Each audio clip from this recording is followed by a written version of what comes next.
Welcome to Let the Quran Speak. I'm Aisha, your host. To celebrate Islamic Heritage Month, the Toronto District School Board launched a series of 13 events across the city, published a 184-page resource guide, and hung a poster of prominent Muslim Canadians in all of its 588 schools. Why did the TDSB decide to launch such an extensive Islamic Heritage Month program? Today, we'll talk to two of the folks who helped plan the entire initiative, Nazerah Shaikh and Qaiser Ahmad. We'll find out more about the upcoming events and how we can get involved in Islamic Heritage Month. Nazerah, Qaiser, welcome to the show. Thank you. Thank you. So I want to start a little bit about each of your personal stories and how you got involved with the Islamic Heritage Month. So Nazerah, let's start with you. Tell me a little bit about the work that you do and how you got involved. Okay. So I'm a parent volunteer. So I'm a parent elected representative for the Parent Involvement Advisory Committee for the TDSB. And my colleague, who's not here with us today, Nazerah Shaikh, and I, we represent our individual wards. So there's 22 wards and there's 2 parent reps from each ward. So we get to work with our trustees and also with each other on parent engagement. Awesome. And Qaiser, what's your involvement? Currently, I'm the curriculum leader of guidance at Albert Campbell Collegiate, and I've been supporting the Toronto District School Board with regards to Muslims and Islam in public schools. So tell me a little bit about how this idea of partnering with TDSB and undertaking Islamic Heritage Month initiatives came to be for you guys. So Nazerah, let's start with you. Sure. So Hani and I, we started having conversations in May of 2016 that, hey, you know what, we should look into doing something. How about a poster or something for Islamic Heritage? Because the year before is when Islamic Heritage Month was proclaimed by the board, and in 2007 it was federally proclaimed. So we said, you know, we haven't heard much, so maybe other parents probably also haven't heard much. So maybe we could do some work and try to move that along. And when did TDSB get involved in supporting the Islamic Heritage Month? So just to go back a little bit, that the federal government had proclaimed October in 2007 as Islamic History Month. And the TDSB in June 2016 had proclaimed Islamic Heritage Month for the TDSB as one of the 14 Heritage and Creed months that the TDSB recognizes. And so I got involved in September 2016 when there's a call out to see what we can do in terms of supporting the month for October 2016. So a call out came from the TDSB to get some educators involved in planning some programming around Islamic Heritage Month for October 2016. And we ended up producing some, I would say, some small resources to sort of support the schools in terms of announcements, links to certain websites, some books that can be used in schools. And this was in 2016? And this was in 2016. Okay. Yep. So how did the two of you come together for the initiatives that you're doing with TDSB this month? So I know you guys did a poster, you have a resource guide, and some events. So tell me how both of you came together and these products happened. So I think I'd say the 3 of us, right? Yeah, the 3 of us, and then also the link that you're missing here is our executive superintendent, Jim Spiropoulos. Okay. So Jim is also the PIAC executive lead, so he sits in for the director at our board meetings, and we were having conversations with him, and he said, well, you know, this is a great idea. You guys need to meet this guy right here, Qaiser. Qaiser. Okay. And he works with the superintendent. Yeah. Okay. So I think like when we had the idea for the poster, things kind of rolled along. Like we had a grassroots kind of movement with educators. So we reached out to our teacher friends, like Hani and I, we reached out to our teacher friends, and then they reached out to their friends. So that network kind of grew very quickly, and we kind of crowdsourced a lot of the information for the resource guidebook. And it was really neat because a lot of things were, okay, should we include this? Should we not include this? So then we had to take some steps back and say, okay, let's come up with some themes that you know, every resource should kind of have a link to that, so that we can say, hey, yes, you know, this belongs in this book, or maybe it's not appropriate, maybe it's not for this resource guidebook or for educators for the TDSB. So I mean, we're covering what, 250,000 kids, 588 schools. So you want that to reflect and to be able to kind of be, you know, used by everybody. And be inclusive, right? And be absolutely inclusive, for sure. That's amazing. And so how did TDSB respond? So you said you had this grassroots initiatives, you guys got together, and then how did TDSB respond to it? So I think that through our executive lead, he sort of connected the 3 of us together and when you saw that the work we were doing in terms of the poster that initially Hania and Nazerah had put together, and then the resource guidebook that we wanted to sort of pump out to schools, they were very positive. I mean, the Toronto District School Board is they're leaders in education, right? I mean, if you even think about it, they've put out a position this year for Jiwan Chanika. He's our superintendent for equity, anti-racism, and anti-oppression. And it's very forward-thinking, and they're being very proactive in seeing how they can bring diversity and inclusion within all their schools. So, you know, this poster idea, I know you guys showcase different leaders in the community, and there were Muslim leaders. So what was the thinking? So I know TDSB put them across the schools. So what was their perspective in terms of what they were hoping schools would achieve from this? So from my understanding is that, you know, the Heritage Month, so there's 14 within the TDSB, and each of these Heritage Months has some form of a poster or some kind of information that goes out. There's a really cool one by the Sikh Heritage Month, a poster that came out, which was, you know, really I think got some international attention. And so this poster that we've put out is something we're hoping also that inspires everyone to sort of reflect on what are the contributions Canadian Muslims have made to Canada as well as around the world. And so the response was very positive. I mean, when we said, we were talking about how many posters to get out to schools, and you know, it was all right, let's just get 2 or 3 so that it's posted in different locations around the school so that many students can see it. So the response has always been positive from the board. And you've had, now it's in over 500 schools, It's right? in 588 schools, and the really cool thing is I think some of the people that are featured in the poster, they were actually TDSB students. That's so amazing. when they go and they, you know, their teacher sees them on the poster and they're like, hey, that was Jilary, she was in my class and I know you. And for them to make it on a poster like that kind of gives our kids some kind of aspiration, like, hey, you know what, we as Canadian Muslims, like, we need to work hard, and you know, we can do things and we can achieve things that like they may not know that are possible for them.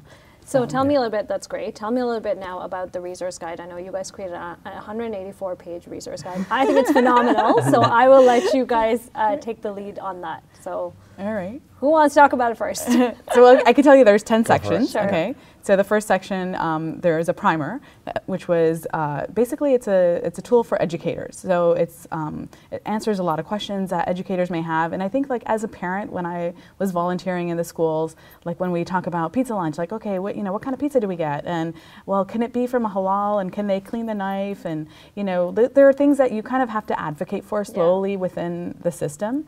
And having those kinds of like guidelines or parameters open to all educators to know, hey, you know, if my daughter needs to, you know, dress for gym, like she might not feel comfortable wearing a t-shirt. She might want a long sleeve t-shirt or something. Like, I mean, those kinds of things that we ask for, like it's Ramadan and they're fasting. What about exam schedules? There are all kinds of things that are addressed in that, and they're directly, you know, they're for educators so that when they have conversations with parents or with students, they have some kind of basic understanding, and they kind of, you know, helps to bring that conversation out into the open, I think. So that's from a parent perspective. From an educator perspective, so taking your leadership hat off for a second, how do you find this resource might be of help to you, even as a guidance counselor or within the classrooms? So, you know, just to tag on to what you were saying about the primer, it's also, we address certain accommodation questions that come up with regards to prayer. She mentioned fasting and exams, even gender interactions, and we're hoping that the little snippets that we put in there are helpful for educators to understand who their students are, who their parents are that they're working with every day, even who their colleagues are in the building. And so in terms of the other amazing aspects of the guides, we have some curriculum resources that can be complemented to the work that's being done in classrooms. So you have textbooks that are highlighting, let's say, like what happened in World War I and World War II. But I don't know about you, but for me, like, you know, growing up in Toronto, I don't remember anything about Muslims contributing to World War I and World War II. It was never in the textbooks, and the only time we actually heard about that was when we hit university. And at that time, you're thinking like, hey, you know what? We were part of this country quite a long time ago, right? And so how come our story hasn't come out? But you would only, even in university, you would only get those stories if you take the right courses, exactly. Right? So and if you don't... And that was problematic, because if you're in engineering or if you're in the sciences, right, it's only if you happen to take the course that highlights these things. Yeah. And so we're hoping that the information that we're sharing in here actually complements the curriculum, complements the stuff that's supposed to be taught through the Ministry of Education guidelines, but then also gives the other narrative, right, to share that, you know what, yes, Muslims were part of contingents that fought alongside the Allies.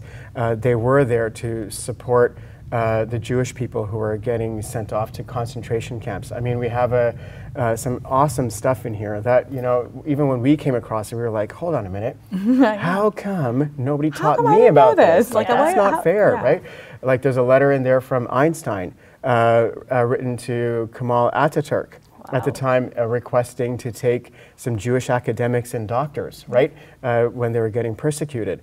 There's another really awesome curriculum, I'd say a lesson activity that can complement a history lesson, where there is a Turkish diplomat who refused to get off the train that was leading the Jews towards concentration camps. Wow. I mean, I didn't even know that. And we didn't know that, right?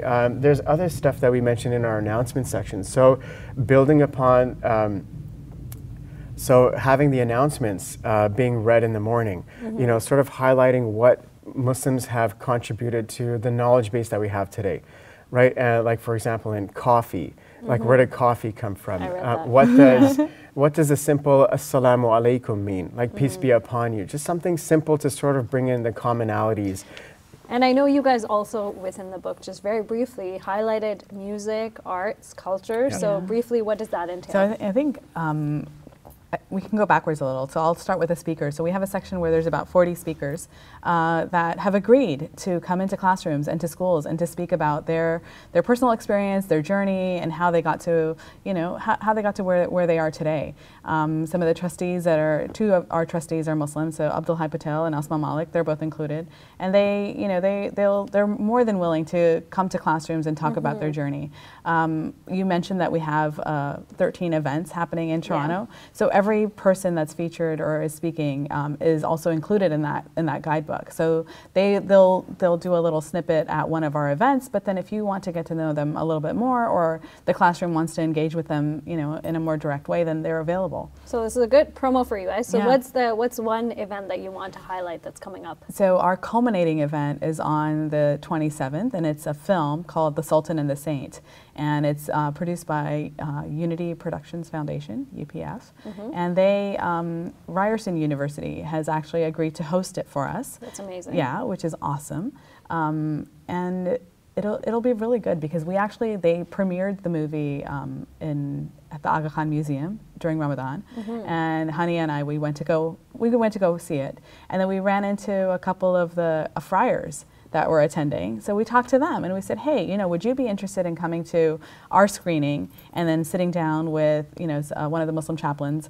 And for this event, it's actually Imam Yasin Dwyer, who actually is a chaplain for Ryerson. And would you be willing to have a little post-movie conversation or some interfaith dialogue? And they agreed to it. They're so happy to be a part of it. Yeah.